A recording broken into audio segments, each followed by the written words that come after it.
Qui est fiché S est-il forcément à tous les coups un individu dangereux, Bernard Squarcini? Non, mais vous venez de dire qu'un individu fiché S est connu pour sa radicalisation. Justement, non.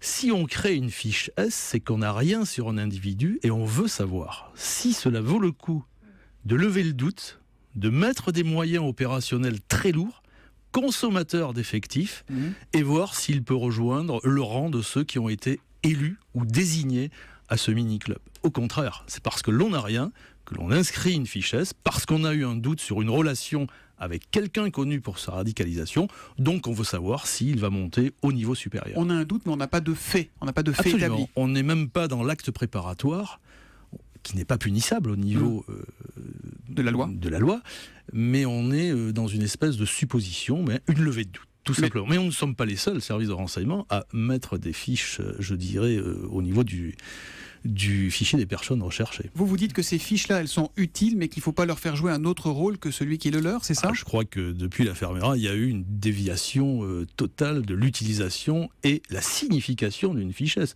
On est complètement à côté de la plaque. Pourquoi? Mais parce que personne ne s'est renseigné avant.